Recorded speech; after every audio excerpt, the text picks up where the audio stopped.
Okay, well, welcome everybody to the Upland Zoom Room.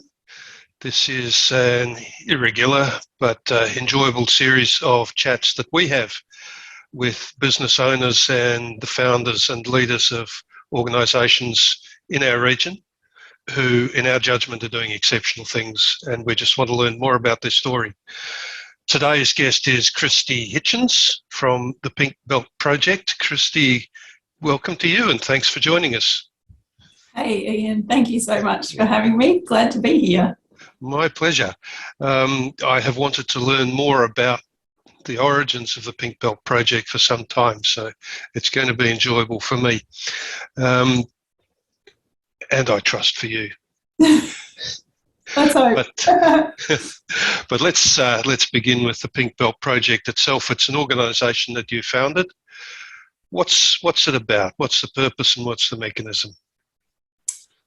Pink Belt Project connects women in need, but most particularly women affected by domestic violence or sexual assault, with martial arts for the purpose of health, well-being, healing and growth. Sure. Succinct. Thank you.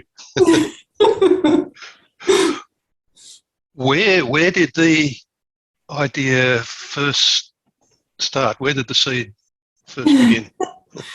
It was probably a couple of elements that came together at once, I guess, that formed the beginning of the project. One was that I decided to join my son at Taekwondo. He'd already been doing Taekwondo for about 5 years. I'd been sitting on the benches watching him, but I'd turned 40, not sure if that had anything to do with it, decided to jump in and have a go. It wasn't very long into that journey of being a middle-aged female martial artist that I started to experience what I try to describe to people as kind of this internal shift that occurred through the process of learning to defend myself, learning to fight, being in that environment. Something was happening inside and I could feel that it was having an effect, a positive effect in other areas of my life. So being a journalist and a researcher by trade, I was quite curious about this change and started researching it. What I found was a whole body of research about the benefits of martial arts for women. And I started blogging about my journey. So that was one part of it, I guess. The second part was that my training buddy, as it turned out, had been affected by domestic violence. We'd been training together for quite a while. We became great friends. But at one point she just disappeared off the radar and stopped coming to training. As it turned out, as a result of her violent marriage, she'd had to set herself up independently, and she could no longer afford to come to Taekwondo, which really worried me because I could see what a dark place she was in. She was new to Australia, didn't have a big support network, and Taekwondo offered her so much of that. It wasn't just the health and the exercise benefits that she was getting from it. It was the camaraderie and the community that she had at Taekwondo. So at that point, I just started thinking about how can I help her to get back to training and not in a way that would make her feel like a charity case. It had to be something that empowered her to make the change and grab hold of the opportunity and move forward with it. So the idea of this scholarship came about. I maybe a little bit sneakily said that I was fundraising for a scholarship for any woman across Australia who might like to access martial arts. But as it turned out, the initial fundraising campaign, which I did through crowdfunding, was really successful. So from the beginning, I was able to give out more than one scholarship in that first year, and one, of course, went to this young lady, so we were able to get her back to training. And so those two things coming together was really the beginning of it. After that, it was just a process of talking to people about it, and then it just really took off like a wild horse. Sure. Yeah. That's a fascinating story. Thank you. And of course, we know tragically there's a huge, mostly still underground problem of violence against women in this country. It's in some ways the big dirty secret of our happy and prosperous society. I think so. Even me personally, all the time come across situations and you think, I had no idea that was happening. How could that have been happening in that family and I couldn't see it? But then when you look at the statistics, police are called to a domestic violence incident every 2 minutes in Australia. Yeah. So it is everywhere. It is under our noses. It's epidemic, and it's something that, we definitely need to be focusing on a lot more. Sure. And of course, martial arts was what you were practicing and enjoying at the time, and it took root in an atmosphere of the dojo, which is an atmosphere of camaraderie and striving together and so on. And I'm guessing that for women who are fortunate enough to receive one of your scholarships, it's not just the skills to defend their personal space and defend themselves from harm, but it's some of those internal changes that you were talking about. Would that be correct? Absolutely. I think very often people that aren't familiar with martial arts, when they first come across Pink Belt Project, they think that it's about teaching women or battered women to fight back. And I always explain to people that the fact that our scholarship recipients end up with some self-defense techniques, on the spectrum of benefits that they gain from being involved, having some self-defense skills is like 10% of, the positive outcomes that they get from this. Pink Belt Project is not about teaching battered women to fight back or defend themselves in a violent situation.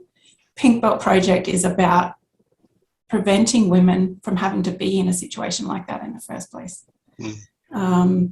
Anybody who might be familiar, and that works in several different ways, and anyone who might be familiar with the cycle of violence, a person who's been affected by violence in the past is very likely to find themselves in a relationship and experience violence later in life because they haven't been able to heal the trauma that they carry from that previous relationship. So the martial arts is a very therapeutic and healing tool for someone who's been impacted by violence, which is something I can go into in a bit more detail. But the idea is that we provide the women with a tool to build up their self-esteem and their confidence, their health and their well-being and all those aspects, and the camaraderie and the community, because violence can be a very isolating experience, so that they don't find themselves in that situation again. And for somebody as well who hasn't experienced violence in the first place, there's actually some great research around the fact that if we think about violence in Australia, you're most likely to experience that from an intimate partner or someone that you know very well. So women and girls who have undertaken martial arts training, there's some research that shows that they are much more confident and able to set boundaries and voice their boundaries, which if you think about that in the sort of consent environment, particularly for young people, a young woman who's able to very clearly and articulately express what her limits are, that becomes a really powerful tool for violence prevention as well. Yes, I can see that, and I think some of those changes that simply go with acquiring the skills help you to anticipate and to ward off the situation before it turns nasty, right? As you Yeah. say, it's not just about fighting back. Yeah. Yeah, it's about challenging a lot of those gender stereotypes, I guess, and unconscious conditioning that even young women today still have, that, you don't want to cause a fuss, or you don't want to, seem annoying or overdramatic by expressing your needs. One of the great ways, of course, that you overcome that in martial arts is the expressions of a ki-up or a ki that you need to execute at the end of a maneuver or a technique. Ki-up means shout in Korean. So very quickly into your martial arts journey, you will find your voice. You will get comfortable with using it loudly to claim a space, and you show your confidence. So there's a lot of aspects to it. Yes, there clearly are. And I would guess one thing that you touched on earlier as part of this magic as well is that you've got a ready-made support community in a dojo. Absolutely. Yeah, it's again something that I have explored is friendships that occur in martial arts. Very often people that you train with in martial arts become like your family, and very quickly. And so I've tried to pick that apart a little bit and figure out why that might be as compared to other pursuits and hobbies and sports.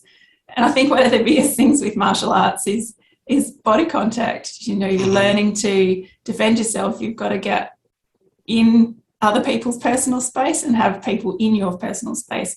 So you very quickly need to develop this sense of trust with your training partner. And so I think in the martial arts environment that is something that develops very quickly. And is of great benefit when it comes to supporting and developing women who might be coming in as scholarship recipients, and anyone really, but particularly for women affected by violence. Sure. Now, we've been talking martial arts quite generally, and I happen to know that you have achieved a black belt in one and you've started at the bottom of the ladder again in another. But I guess I'm assuming that all of the recognised traditional martial arts from Japan, Korea, China would have these kind of benefits. Is that right? Yeah, the benefits go across the board, and there's a couple of common things across the traditional martial arts that I think are key to achieving these positive outcomes for scholarship recipients. One is the belt rank system. Almost every type of martial arts that I can think of generally has some kind of belt ranking system. And for me, I quickly discovered that is almost like this perfectly arranged progression for personal development. Very recognised, very step by step, very incremental baby steps almost. But what that builds as you work through those belt ranks is these little mini goals to the end, where you have your big goal at the end. And it teaches you perseverance. It teaches you the value or the feeling of achievement when you achieve that next, little piece of sticky tape on your belt. So it provides you with a path forward. It makes the journey not intimidating, and it makes it achievable. I know from my own personal experience, when I first started Taekwondo, I'm not by any means an athletic type person. I've played sport all my life, but never at any kind of high level, just for the enjoyment of it. I started Taekwondo and I stood at the back with my training buddy as a yellow belt, looking at the black belts training together at the front of the class. And we were having a little conversation about, I can't imagine ever being a black belt. If I get to red belt, I think I might be happy with that if I could possibly make it to red belt, but I could not imagine myself ever being able to do what they were doing. And here I am. Here you are. I found along the way looking ahead to that black belt stage that I couldn't even picture in my mind was too overwhelming. So all I did was just focus on the very next stripe on my belt and what I needed to achieve for that. And practicing that skill, I guess it almost falls within that mindfulness realm of just focusing on the very next thing and not looking too far ahead and worrying about what might be ahead. So that the belt rank system is absolutely part of it. And the second part is a lot of the traditional martial arts are grounded in a lot of spiritualism. And that becomes a part of the classes as well. So my karate class that I go to now, not only is there the uniform that everybody wears, but, there's meditation at the beginning, there's bowing as you walk in and out, there's bowing to the other students. So it just develops this sense of being part of something, I guess, something bigger than yourself, and something important. So I think those two things are generally common across all of the martial arts. Yep. Thank you. I'm sure that is true. And I'm hearing you speak about the belt rank system puts me in mind of it, giving people those little wins every so often along the way makes it possible to achieve much more, as you were saying, than they ever thought when they stood at the back of the class and watched the experts. Yeah. I've heard Churia Pitt, the runner, she talks about in some of her work about goal setting, she talks about setting that big, audacious, hairy goal and then forgetting about it, but making a plan to get there and then forget about that big goal and just, focus on the next step. And so I think the belt rank system is very similar in that way, really structured. And you do come to realise how addictive that sense of achievement is.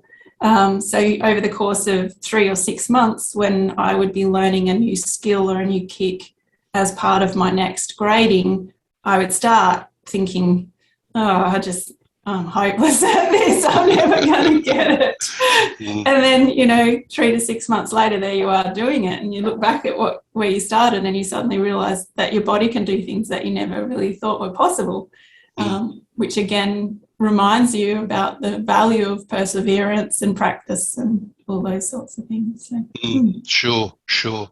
So those benefits are available to anyone who chooses to study one of the traditional martial arts.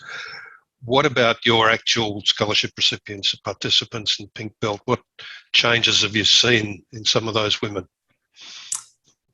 So the women vary a lot according to their experiences, but a common thing among many of them is that they're carrying trauma, and trauma affects everybody in different ways, as you can imagine. So they're battling things such as anxiety, depression, myriad of health issues, sometimes physical injuries as a result of their experiences.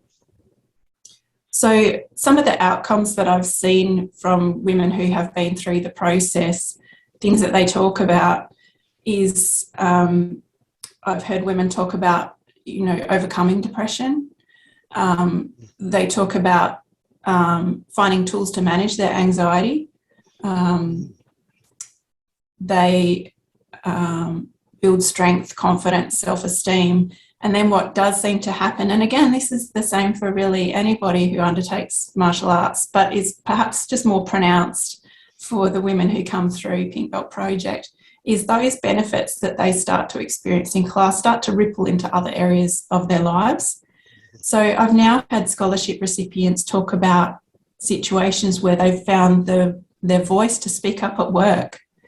When something is not right and they've been treated poorly, they find their voice to speak up and be heard at work. I've had a couple of women find that they have the confidence to pursue buying their own home, which, when you're a survivor of violence and often single, sometimes with children, one scholarship recipient in particular talks about, it's her new home is small and, but it's hers, and It's home. it's such a life-changing thing for her. So it's like, helping them develop this sense of empowerment and confidence and esteem in themselves allows them to improve all sorts of areas of their lives. They have a community of people that they can tap into. They realise they're not the only ones going through this stuff. It's pretty. I've got goosebumps now. Yes, it is amazing. Yeah, I get a shiver up my spine as well, the magic that's going on here. So where's Pink Belt Project now? How many scholarships have women received, and how many have you got currently on the go? So the project is about 3.5 years old. Over the life of the project, we've given out over 100 scholarships across Australia. Mm-hmm.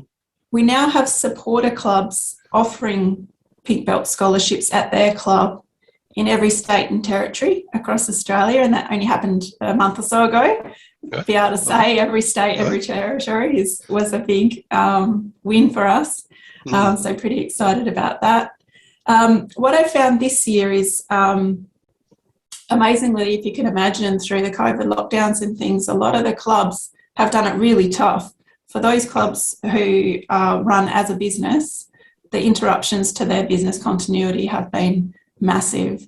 And yet I've had as many clubs come forward this year putting their hand up to offer a Pink Belt scholarship at their club, which means they'll cover the expenses for their scholarship recipients, as I have in previous years. So I've not seen any drop-off of martial arts clubs, seeing the value of this and wanting to be involved. What I have seen a drop-off in is the number of women coming forward to apply for a scholarship this year. And I think that's just a sign of the level of uncertainty out there. Everyone, I think, is feeling unsure about committing to things, what they can commit to. They're very much day to day, difficult to sort of be in a place where you feel like you can tackle some of those bigger issues in your life. So at the moment, I think we've got about 40 scholarships that were offered in 2022, but we've probably only filled about half of those. So the others are still available and still being advertised. So that's some work to do, but I think it's not just finding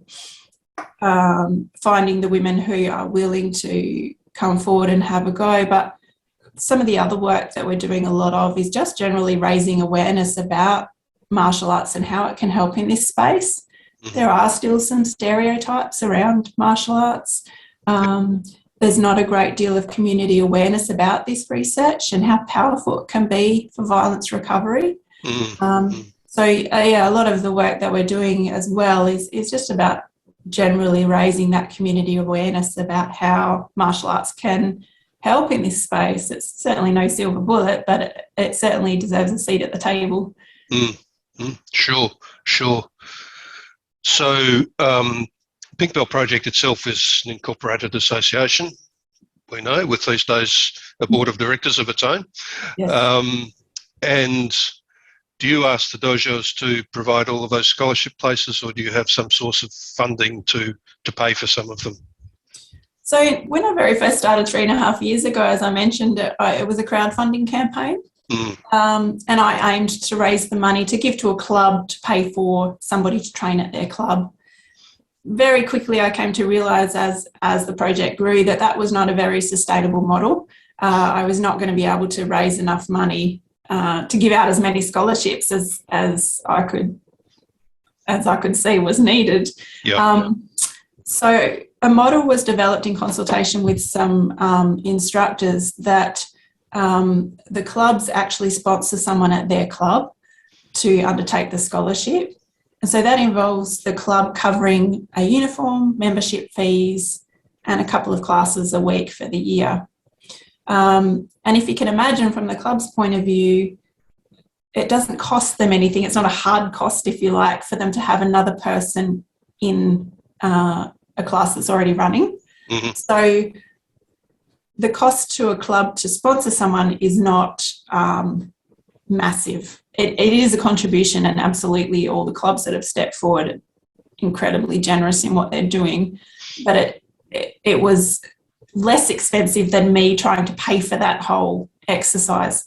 Yeah. And then what we offer the clubs in return is obviously the opportunity to market themselves as being involved in this project, as being a leader in their community and in this violence prevention space. Mm-hmm. And so when they start to have something like this, which is a pink belt patch on display or on the uniforms of the instructors, eventually we hope that'll become almost like a seal of quality and tell people something about that club and its culture and the way that the instructors work and what's available at that club, the service level they provide.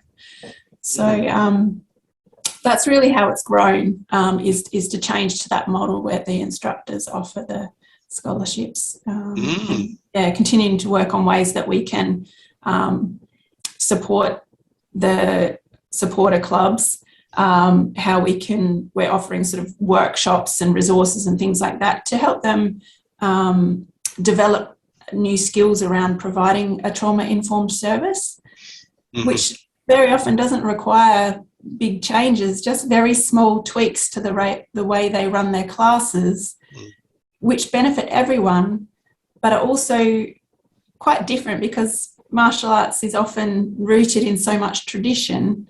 It's just how things have always been. And a very good example of that is respect and courtesy is obviously a very big part of the martial arts training environment.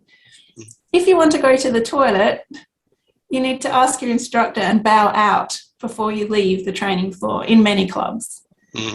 So we encourage instructors to let people know up front that if you need to leave the training floor for any reason, which could be the toilet or it could be that you're having a panic attack, then please do. No explanation required. Just go to the side and feel free to come back in once you feel comfortable. So just those small things that can be really beneficial for scholarship recipients, but really for anyone who's just starting out in the martial arts, is the kind of thing that we're hoping to train everyone up in and really empower instructors, I guess, to be more active in this violence prevention space.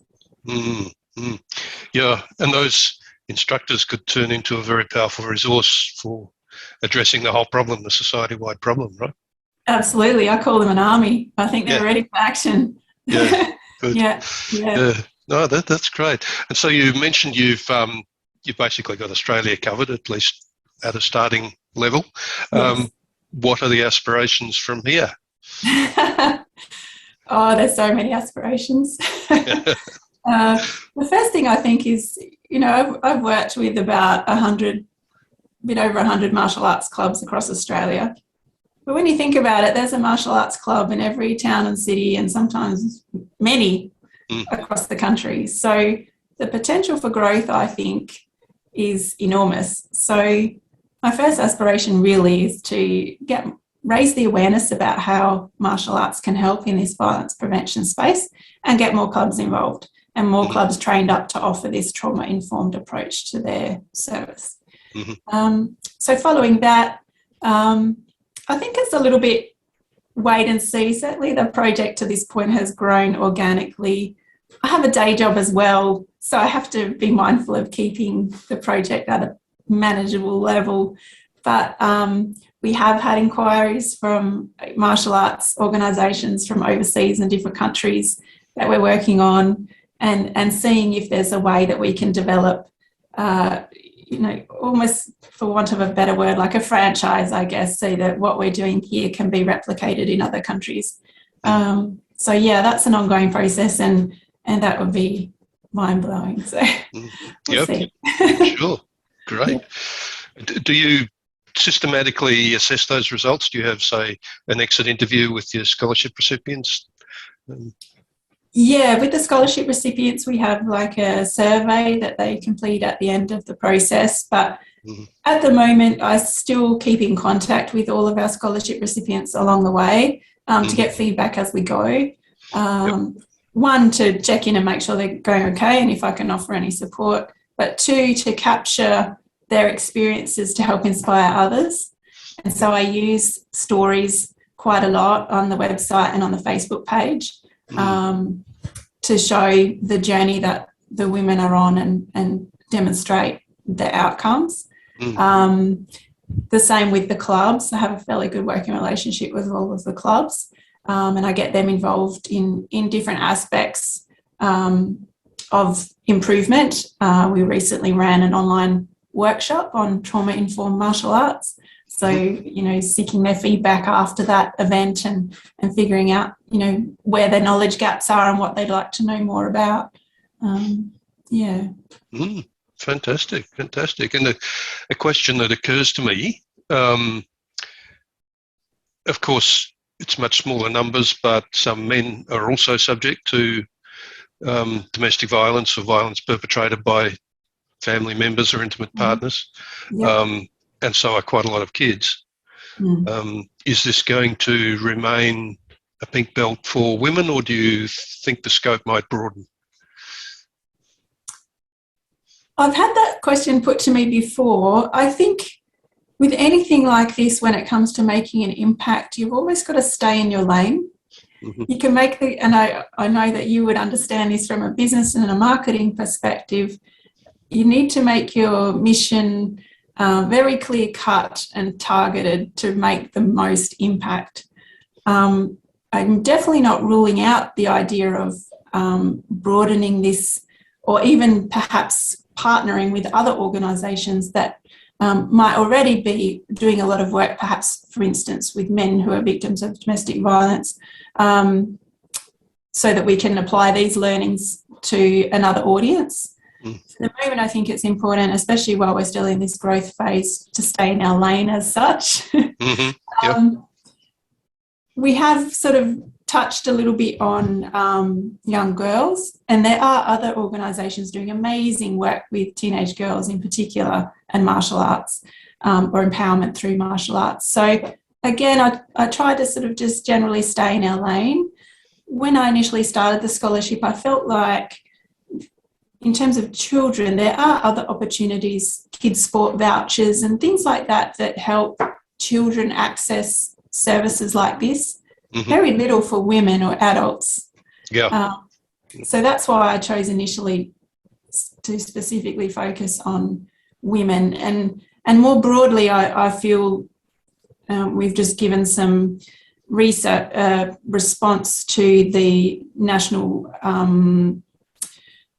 it's a long name, the National Prevention of Violence Against Women paper, I think, that's been released by the federal government, and they're seeking input on that. So our input was around the fact that a lot of funding goes into crisis services, and rightly so, but we need more focus on primary prevention, and also not just primary prevention, but recovery from. It's almost like the women come out the other end of this crisis process, and there's a little bit of a gap in the services available to them to help rebuild their lives again after that. So, Sure. Yeah, no, I can see that, and thanks. It's a very valid answer. It is important to stay in your lane, or you get stretched too thin. You just can't cover all the bases. Very true. And I think just for your marketing messages and things, it just waters it down when you're trying to communicate a message, if you try and do too many things at once. So while we're definitely open to helping out here and there, which we've done a few different programs with teenage girls and things, we try to keep our message and our focus really on women. Sure.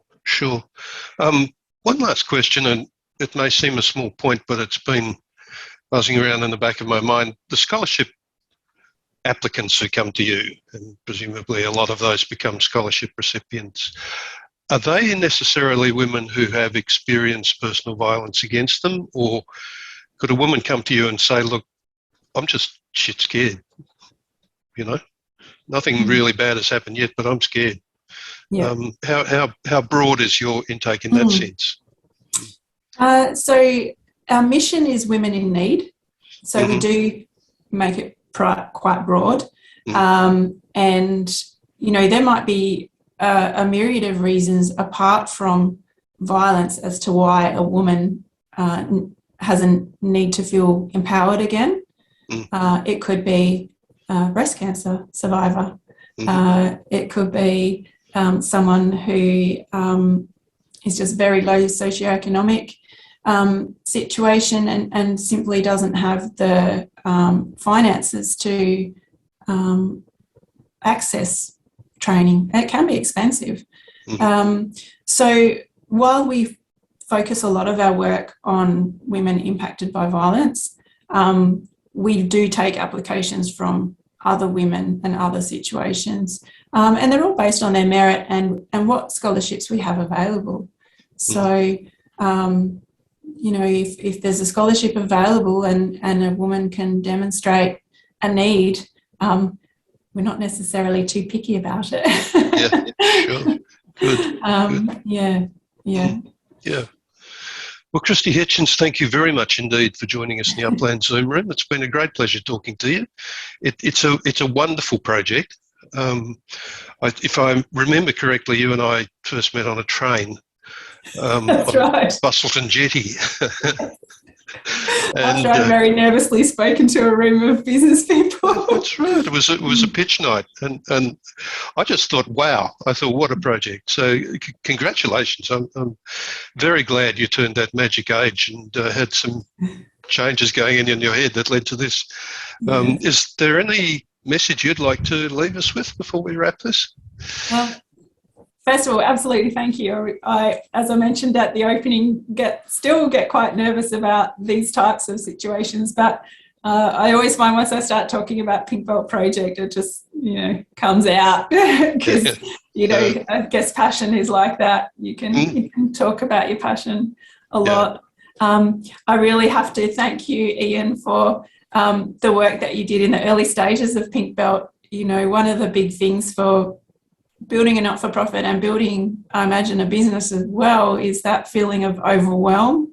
And certainly because this was just my side hustle, if you want to call it that. Although I think a hustle implies that you make money rather than having it cost you money. But the sense of overwhelm was massive and I just didn't know which way to turn. So yourself and Emma stepped forward to give me a hand and literally held my hand through that process of becoming an incorporated association, and I'll just always be grateful for that guidance and understanding of where I was really at and what I needed. So you know, I had to take that step and it was a big step, and now that I've done it, I'm very happy. So thank you. That's probably the message I want to leave you with. Well, Kristy, it's a delight to me that we were able to help you move this project forward. It is really one of the most worthwhile things that I've come across. I'm really glad to see it prospering. So thanks for taking it on, and thank you very much for your time today. Thank you. Great Iain. talking. You too. Take care. Bye-bye. You too. Thanks. Bye. Bye.